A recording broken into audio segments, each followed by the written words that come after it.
Hello दोस्तों, नमस्कार। मैं हूं मंजीत यादव। आप लोग का हमारे चैनल इंडिया सोसाइटी वर्क में बहुत बहुत स्वागत है।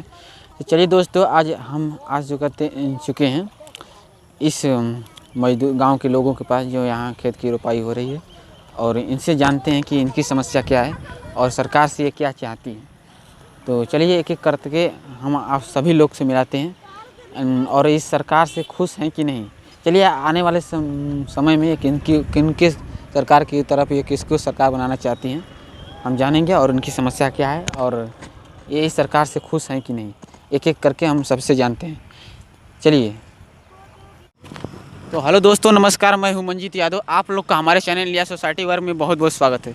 तो चलिए दोस्तों, मैं आ चुका हूं इस कमालपुर के करीब सीमा है, और इन लोगों से जानेंगे कि इनकी ये मजदूरी करने वाले लोग हैं और उनकी समस्या क्या है, ये सरकार से क्या चाहती है, और ये इस सरकार से खुश हैं कि नहीं, और यह जानेंगे कि आने वाले समय में किसको सरकार बनाना चाहती है और मोदी सरकार से क्या इनको फ़ायदा हो रहा है कि नहीं। जैसे पात्र गृहस्थी योजना हो गया, या फिर पीएम किसान निधि योजना हो गई, जो कुछ भी है। तो चलिए मैं आज जानते हैं यहाँ से इनको। तो आपका शुभ नाम बताइए बाबा, क्या है? मेरा नाम तारकेश्वर नाथ दुबे है। हाँ, तो और हम क्या करते ये हैं? सरकार से खुश नहीं हैं, किसानी करते हैं हम जी। क्या आप योगी सरकार से खुश हैं? खुश नहीं हैं। पीएम किसान जो निधि योजना आपको मिलती है, नहीं मिलती है। नहीं मिलती है? नहीं मिलती। आप इसका फायदा नहीं उठाते हैं? नहीं, 20 बार हम लोग वो अथू दिए, हमारा जो है आपका आधार कार्ड और सब ले गया खतौनी, या कभी नहीं हम लोग मिला। जैसे कि आप जानते हैं कि जैसे आवास मिल रहा है लोगों को, गैस सिलेंडर मिल रहा है, और हर एक बीपीएल सूची में नाम नहीं है। क्यों? वो बोलता है, आता अधिकारी तो कहता है कि तो गांव का बीपीएल सूची हमारे गोल है। हाँ। और कोई प्रधान हुआ तो कहा कि हम बनवा देंगे, विधायक आया तो बोलता है कि हम बनवा देंगे।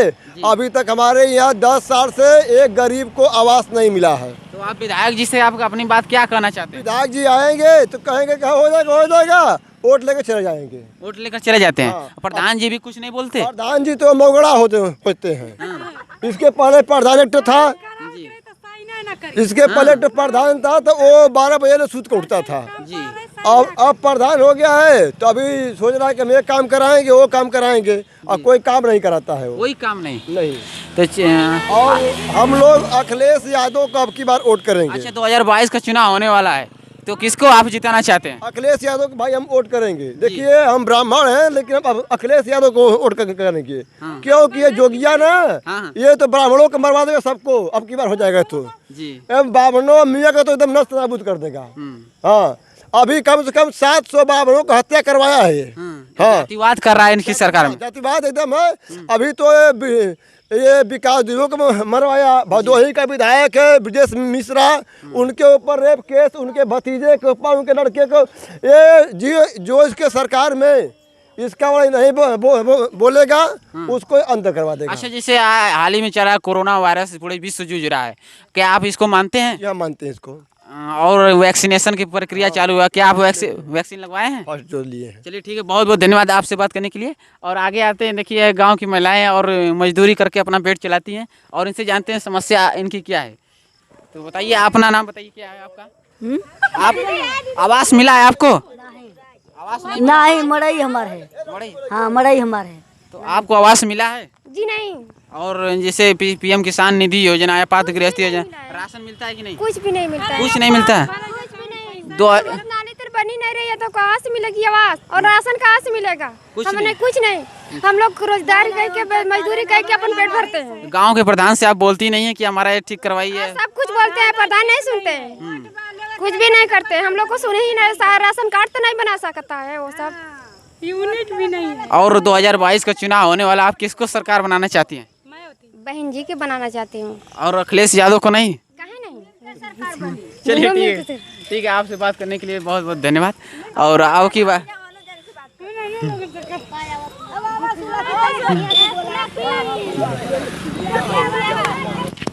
तो हेलो दोस्तों, नमस्कार। चलिए आप जानते हैं, अगले भैया से आपके सामने हैं, और तो बताइए भैया जी, आप इस सरकार से सहमत हैं कि नहीं? कौन से सरकार से? जी, मोदी सरकार से, योगी सरकार से, भाजपा सरकार से, जो हाल ही में इतनी व्यवस्था दे रहा है। खुश हैं कि नहीं इस सरकार से? देखिए, खुश तो है ही है, लेकिन आधी जनता खुश है, आधी जनता नहीं खुश है। जी। हाँ, जैसे कि ले लीजिए किसान भाई, जो कि छोटे मोटे दुकानदार हैं, थोड़ा सा रुक जाइए, आपका भी होगा। छोटे मोटे जो दुकानदार हैं, चाहे बड़े दुकानदार हो चाहे छोटे दुकानदार हो, दोनों ही खुश नहीं हैं। बशर्ते ये है कि जो ये लॉकडाउन लगा हुआ था जी उससे अधिक जो है कि महंगाई बढ़ चुकी है। जी दुकानदारों का धंधा उतना तेज़ी से नहीं चल रहा है जितना तेज़ी से चल रहा था पहले, लॉकडाउन से पहले। जी जी और ये महंगाई की जो चरम सीमा है वो आसमान छू रही है। मैं ये कहना चाह रहा हूँ कि बस महंगाई को थोड़ा कम कर दिया जाए। जी और मान लीजिए जो लॉकडाउन फिर से शायद लगने वाला है, सुन रहे हैं, अब अफवाह है कि सच है ये हम नहीं जानते हैं, लेकिन लॉकडाउन सुन रहे हैं फिर से लगने वाला है। तो हम ये कह रहे हैं कि जो लॉकडाउन लग रहा है बहुत ही किसानों भाई का और जो है कि दुकानदारों का बहुत नुकसान हो रहा है। अच्छा, मैं इस बात, जैसे देखिए कोरोना वायरस से पूरे विश्व जूझ रहा है ना, और तमाम प्रदेश की सरकारों ने, जैसे यूपी बोर्ड हुआ, सीबीएसई बोर्ड हुआ, अपने प्रदेश की शिक्षा व्यवस्था एग्जाम को ही रद्द कर दिया है ना। और कुछ लोगों का कहना है कि जैसे इसे स्टूडेंट जो टैलेंट है, जो पढ़ने में अपना परफॉर्मेंस अच्छा दिखा सकते हैं, उनका बहुत घटा हुआ। और जो है चुनाव, जैसे चुनाव का माहौल हो रहा है तो लोग अपना चुनाव किसी न किसी प्रकार से करा ले रहे हैं, और इससे जो है घर की खेती इन लोगों ने बना रखा है। तो इससे क्या आप क्या कहना चाहते हैं इस मुद्दे पर? यह एक तरह से जान लीजिए कि राजनीति ही है। शिक्षा को इन लोगों ने राजनीति बना कर रखा है एकदम से जी। ये जान लीजिए, वो समझ लीजिए कभी ज़िंदगी में तरक्की कर नहीं सकता। रह गई बात, अगर मान लीजिए अगर उसका छोटा धंधा है चाहे बड़ा धंधा है, मान लीजिए अपना धंधा वो अपना किया है तो मान लीजिए अपना धंधा कर सकता है। और मान लीजिए किसानी लाइन का है तो समझ लीजिए उसका पढ़ाई एकदम बेकार हो चुका है। 1 से लेकर 10 तक जो पढ़ा हुआ है लड़का, मान लीजिए हाई स्कूल पास किया है तो समझ लीजिए कि एकदम बेकार हो चुका है उसका पढ़ाई, किसी काम का नहीं रह चुका है जब तक इंटर फाइनल नहीं करेगा। लेकिन फिर भी बाबा मुख्यमंत्री योगी आदित्यनाथ जी का कहना है कि जो बच्चे संतुष्ट नहीं या फिर जो इस मार्क्स से नहीं संतुष्ट हैं तो वह पुनः एग्जाम दे सकते हैं और अगले साल उनके मार्कशीट पर नंबर चढ़ जाएगा। तो इससे इस बारे में आप क्या कहना चाहते हैं? भाई अगर ऐसे किया जाए तो हर कोई जो है कि बच्चा जो है कि पढ़ा लिखा नहीं हो, जो कि आगे चल के बढ़ जाएगा। अब मान लीजिए कि 5 साल का लड़का है, उसको कह दीजिए कि हाई स्कूल पास है जी, तो मान लीजिए हाई स्कूल उसको भी मार्कशीट दे दीजिए, वो भी पास हो जाएगा। क्या करना है, सबको दे दीजिए मार्कशीट पास होने का। जी। तो जो पढ़ाई लिखा नहीं रहेगा वो तो बेकार ना है। अगर मान लीजिए ABCD पूछ लीजिए लड़के से, चाहे कौवा खड़ा हुआ पूछ लीजिए, नहीं आएगा तो बेकार ही ना है। हम कह रहे हैं मान लीजिए ABCD हुआ चाहे कौवा खड़ा हुआ, मान लीजिए 1 क्लास से पढ़ रहा है तो पढ़ते पढ़ते सीख लिया तो तभी तो बताएगा आपको। जब कुछ जाना ही नहीं रहेगा, अभी तो मान लीजिए शुरुआत कर रहा है 1 क्लास की पढ़ाई की तो कुछ जानकारी नहीं है उसको, तो एक तरफ से मार्कशीट थमा दीजिएगा 1 क्लास का तो बेकार न है, पढ़ाई का कोई अर्थ नहीं निकला। अनपढ़ गंवार सब जो है कि मार्कशीट ले लें और चले जो है कि सरकारी नौकरी पा जाए। चलिए ठीक कुछ पूछा जाए और तो एक सवाल, लास्ट सवाल आपसे है कि जैसे 2022 में चुनाव होगा, अखिलेश सरकार बोल रहे हैं कि अब की बार अखिलेश सरकार, कुछ लोग कह रहे हैं कि यूपी में रहना है तो योगी कहना है, कुछ लोग कहना है कि यूपी में अगर रहना है तो अखिलेश कहना है। तो इस पर आपका क्या निर्णय है? अगर आने वाले चुनाव में किसकी सरकार बन सकती है या फिर आप किससे सरकार बनाना चाहते हैं? देखिए भाई, हम दोनों पार्टियों से खुश हैं। ऐसी बात नहीं है कि अखिलेश जी की सरकार में खुश हैं चाहे मोदी जी की सरकार में खुश हैं। भाई हम ये जानना चाहते हैं कि बस जनता खुश रहे, महंगाई को थोड़ा कम कर दिया जाए जी। इससे जो है कि मान लीजिए अगर कुल्हाड़ी लकड़ी काटने वाला जी किसान आदमी जी मान लीजिए अगर 500 रुपये कमाता है आज के ज़माने में, तो मान लीजिए कि 500 रुपये भी अगर कमाता है, कम से कम जान लीजिए खर्चा घर का गिरता होगा 200 नहीं तो 250 गिरता होगा, कन्फर्म है। मान लीजिए पावर तेल भी लीजिएगा, 5 रुपये का नमक भी लीजिएगा, तो धीरे धीरे करते करते करते वो 250 तक 200 तक पहुँच ही जाएगा महंगाई के हिसाब में। तो वो बताइए अपने लिए 500 रुपये के ज़माने में 500 रुपये पा रहा है तो 500 रुपये के बजट में वो अपने आप को खाने को रखेगा कि पहनने को रखेगा कि जो है कि अपने बाल बच्चों के भविष्य के लिए रखेगा, किस लिए रखेगा आप ही बताइए। मान लीजिए लॉकडाउन लगा है, कितने लोग अफवाह फैला रहे हैं कि भाई दूरी बनाए रखो, दूरी बनाए रखो। कितना धंधा चौपट हो गया, कितना धंधा जो है कि बंद हो चुका, कितने लोगों की नौकरी चली गई। तो भाई लॉकडाउन से बहुत नुकसान हुआ है ना। अच्छा बताइए, आप वैक्सीनेशन का कार्यक्रम चल रहा है हर एक ज़िले में और हर एक जो है सामुदायिक स्वास्थ्य केंद्र, हर एक हॉस्पिटल पर, क्या आप वैक्सीन लगवाए हैं कि नहीं? देखिए, हम तो वैक्सीन नहीं लगवाएंगे। कुछ अफवाह उड़ रहा है जैसे गांव में देहात में कि जो लोग लगवा रहे हैं या उनकी मृत्यु हो जा रही है या फिर डेथ हो जा रही है, तो क्या आप इस बात से सहमत हैं? देखिए सुनिए, मृत्यु इसलिए हो रही है कि जो नशा पदार्थ ले रहे हैं लोग, जी जैसे कमजोरी हुआ, हमेशा डेली का जो एक नशा लेना, जी। धूम्रपान करना, जी। उनके लिए ये जो वैक्सीन है वो हानिकारक है। मान लीजिए स्वस्थ व्यक्ति है तो उनके लिए ये वैक्सीन ये ठीक है, अच्छा है। और हम ये कहना चाह रहे हैं कि वैक्सीन को थोड़ा सतर्क हो के लगवाएं, क्योंकि सुन रहे हैं कि लगवाने के बाद एक रात सोने के बाद जो है कि बुखार हो जा रहा है, तो पूरा शरीर जो है कि बॉडी पूरा दर्द करने लग रहा है। तो मैं तो अभी तक लगवाया नहीं हूँ, लेकिन कुछ लोग अफवाह फैला रहे हैं, डॉक्टर ही अफवाह फैला रहे हैं कि मान लीजिए अगर आप नहीं वैक्सीन लगवाएंगे तो कोई भी आपका काम नहीं होगा, बैंक का हो, चाहे राशन का हो, चाहे गैस सिलेंडर का हो, चाहे बच्चों का भविष्य का हो, कोई भी काम आपका नहीं हो पाएगा।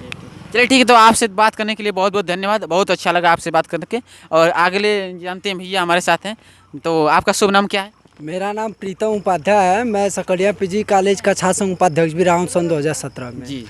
और एक मेरे भैया ने बताया कि वैक्सीन के वजह से मतलब कुछ परेशानियां हो रही हैं। ऐसा कुछ परेशानी नहीं हो रही है। और सबसे पहले तो मैं ये बताना चाहता हूँ कि जो भी शिक्षा व्यवस्था पे भी कोई परेशानी या कोई कमी नहीं आई है।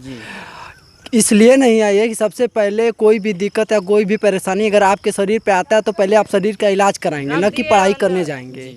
तो जब हमारे युवा ही नहीं बचेंगे, हमारे उत्तर प्रदेश के युवा को ही परेशानी आ जाएगी तो पढ़ाई करके क्या करेंगे? जब वो स्वयं स्वस्थ नहीं रहेंगे तो पढ़ाई करके क्या करेंगे? इसलिए हम बोल रहे हैं योगी जी की सरकार आ रही है, 2022 में पूर्ण बहुमत से आ रही है। और योगी जी की सरकार और महंगाई, रही बात महंगाई की, तो सपा के सरकार में भी महंगाई थी और बीजेपी की सरकार में कोई ज़्यादा महंगाई की कोई बात नहीं है। महंगाई जितना हो रही है उससे ज़्यादा लोग कमा भी ले रहे हैं कहीं से। और इसलिए हम बोल रहे हैं कि योगी जी की सरकार पुनः बन रही है, पूर्ण बहुमत से योगी जी की सरकार बन रही है। 2022 के चुनाव में आपके हिसाब से किसकी सरकार बनेगी या फिर किस की सरकार बनेगी? पूर्ण बहुमत से बनेगी, इसमें कोई शंका नहीं है। आप पहले जिला पंचायत अध्यक्ष के चुनाव देख लीजिए, 2017 में चुनाव हुआ था, समाजवादी पार्टी की जब सरकार थी। आप लोग के सामने जो महिलाएं थी बोल रही हैं कि अखिलेश यादव को जिताएंगे या फिर कुछ लोग देखिए, बहन जी मायावती को दिखाएंगे। को आप नहीं बदल सकते हैं भैया, सबसे बड़ी बात। और रही बात, जब योगी जी की सरकार इसलिए बन रही है, जिला पंचायत अध्यक्ष का चुनाव हुआ है, आप देखें पूर्ण बहुमत से जिला पंचायत सदस्य के भी चुनाव में योगी जी की सरकार बनी है। जिला पंचायत अध्यक्ष भी बने हैं, ब्लॉक प्रमुख में भी योगी जी की सरकार बनी हुई है अच्छी तरीके से, और 22 में भी योगी जी सरकार बनाएंगे। जी, असल कुछ लोगों का ना, नवयुवक साथियों का, जैसे कि बेरोजगारी इसमें सबसे बड़ी मुद्दा है। और जो है जैसे 2019 में एनटीपीसी, रेलवे एनटीपीसी का जो आया था, प्रधानमंत्री नरेंद्र मोदी को जब चुनाव लड़ना था तो उन्होंने 1 करोड़ वैकेंसी निकाली और अभी तक उसका एग्जाम भी क्लियर नहीं हुआ। तो इस पर क्या कहना चाहते हैं? 2-2, 3-3 साल लोग लगा दे रहे हैं बेरोजगारी की। तो हमारे जो युवा हैं, भाई हैं, जैसे कुछ युवा भाई बोल रहे हैं कि यहाँ पे अभी भर्ती नहीं आई, 1 साल 1.5 साल से भर्ती नहीं आई, कोई भी वैकेंसी नहीं आ रही है। तो सबसे पहले हमें बताना चाहते हैं उन भाई लोगों को कि सबसे पहले जो माहौल चल रहा है कोविड की जो परेशानी चल रही है, इससे अभी सरकार जूझ रही है। अभी बीच में आप देखिए, रोज़ मतलब एक दिन प्रतिदिन लाखों लोग मर रहे हैं। उत्तर प्रदेश की कितनी जनता मर चुकी है, कितने युवा भाई मर चुके हैं। तो सबसे पहले हमारे शरीर को, हमारे स्वास्थ्य को बचाने के लिए सरकार वैक्सीनेशन करने की तैयारी में जुटी है। इसलिए थोड़ा सा हम लोग की शिक्षा प्रवाह पे परेशानी आई है, और कोविड की सुरक्षा अगर ठीक हो जाएगी तो हमारी परेशानी अभी ख़त्म हो जाएगी। रही बात सरकार की पढ़ाई लिखाई पे या फिर बेरोजगारी पे, तो यही समाजवादी पार्टी की सरकार थी। जब सरकार थी तब यही सपा के लोग थाने में बैठकर गुंडागर्दी करते थे। आज भारतीय जनता पार्टी की सरकार बनी है, बाबा की हमारी सरकार है, कि लोग गुंडागर्दी घर से बाहर निकल के नहीं कर पा रहे हैं। तो ऐसा नहीं जैसे विकास दुबे मारा गया, ऐसे बहुत हर रोज देखिए चैनल पर। तो ऐसा नहीं कि इसमें कि हम भी ब्राह्मण हैं, हम भी, मेरा नाम प्रीतम उपाध्याय, जैसे विकास दुबे मारा गया, हम भी ब्राह्मण। विकास दुबे मारा गया, विकास दुबे की गलती थी, वो मारा गया। आप किसी भी सरकारी कर्मचारी को मारेगा तो मारा गया, हम भी किसी सरकारी कर्मचारी को मारेंगे। तो आज बताइए, हम मारेंगे तो हमारा सुरक्षा कौन करेगा? प्रशासन हमारी सुरक्षा करते हैं, हम उसको गोली मारेंगे तो बचेगा? आपके हिसाब से जैसे बताइए कि इसमें गुंडागर्दी नहीं, ऐसा नहीं कि यूपी में राम राज्य स्थापित हो गया है जी, ऐसा नहीं कि हर रोज कहीं बलात्कार, कहीं निर्भया वगैरह हर रोज होता जा रहा है। ऐसा नहीं कि केवल यूपी भाजपा सरकार में या फिर कम हुए। आपसे बता रहे हैं, यही समाजवादी पार्टी की सरकार थी कि रास्ता चलत लोग दुपट्टा खींच लेते थे जी। और मुकदमा तक नहीं लिखा जाता था। आज वही भारतीय जनता पार्टी की सरकार है कि किसी भी जाति के हो आप, अगर गलत काम करोगे तो आपको प्रशासन द्वारा मुंहतोड़ जवाब दिया जाएगा, चाहे आप किसी भी जाति से हो। बाबा की सरकार। चलिए ठीक है, रही बात आपसे बेरोजगार आपसे बात करने के लिए बहुत बहुत धन्यवाद। थोड़ा सा देखते हैं, चलिए देखते हैं आगे बाबा से। आप आइए। तो बाबा आपका शुभ नाम क्या है? अरुण कुमार सिंह, और आप क्या करते हैं इसमें? किसानी काम करते हैं। अच्छा, तो बाबा जी बताइए, जैसे कोविड-19 की समस्या से पूरे विश्व जूझ रहा है, क्या आप इसको मानते हैं कि नहीं? हाँ बिल्कुल मानते हैं। वैक्सीनेशन की क्रिया हर एक जिला अस्पताल में लग रही है, आप लगवाए हैं कि नहीं? हाँ बिल्कुल लगा है। 2022 के चुनाव आने वाला है, इधर अखिलेश यादव अपनी सरकार बनाना चाहते हैं, मायावती जी अपनी, बहन कुमारी जी अपनी सरकार बनाना चाहते हैं। अब बाबा योगी आदित्यनाथ जी कह रहे हैं कि किसी की दाल नहीं गलेगी, तो आपके हिसाब से इस पर क्या निर्णय है आप? बाबा योगी जी अच्छा काम कर रहे हैं, उन्हीं को जो सरकार हम लोग बनवाएंगे जी। तो 2022 में भी चुनाव में उन्हीं का सरकार बने। हाँ बिल्कुल, डंके के चोट पर जो है बीजेपी की सरकार बनेगी। अभी महिलाओं ये का गरीब और अमीर सबको जो एक भाव से देखते हैं और सबको सब ये लोग उनसे संतुष्ट हैं जी। और लेकिन अभी अभी महिलाएं थी जो कर्मचारी थी, अब खेत रोपाई करने वाली, वो बोल रहे हैं कि मैं बहन जी को बनाएंगे। कुछ लोग का कहना है कि अखिलेश यादव को बनाएंगे। ऐसा है ना, कुछ लोग जैसे कुछ लोग बोल रहे हैं कि यूपी में रहना है तो अखिलेश का आना है, तो इस पर आप क्या नहीं ऐसा है कि हमारे यूपी में कुछ जातिवाद भी वोट है जी। हाँ, तो जातिवाद पर भी जो है जो जिस जात का है वो उसको तो बात करेगा ही, लेकिन काम पर तो ध्यान नहीं दे रहा है कि वो हर महीने राशन पा जा रहा है फ्री, अब हर सुख सुविधा मिल रहा है, लेकिन जातिवाद उसको जो है एकदम दिमाग में भर दिया है। लेकिन इस सरकार में लोग का कहना है कि महंगाई चरम सीमा पर और बेरोजगारी सबसे बड़ा मुद्दा है, नवयुवकों को नौकरी नहीं मिल रही है, बोल रहे हैं ये सबसे बड़ा। ये सब कोरोना की वजह से है, ये सब हटेगा तो बेरोजगारी दूर हो जाएगी और योगी जी बहुत अच्छा काम कर रहे हैं, इतनी ज़्यादा वैकेंसी आएगी कि सभी लोग इसमें नौकरी पाएंगे। हाँ, अमीर गरीब सभी लोग पा जाएंगे। ये कोविड की वजह से जो है सब बंद पड़ा हुआ है। चलिए ठीक, हाँ तो चलिए आपसे बात करके बहुत बहुत धन्यवाद। ठीक है, धन्यवाद जी। तो हेलो दोस्तों, आप इसी प्रकार के वीडियो देखने के लिए हमारे चैनल को सब्सक्राइब करना न भूलें और आने वाले नए वीडियो की नोटिफिकेशन मिलती रहे, ताकि हमारे चैनल को बेल आइकन को भी दबाए रखें। तो चलिए मिलते हैं एक नए वीडियो के साथ। थैंक यू, जय हिंद, जय भारत। ये भाई कट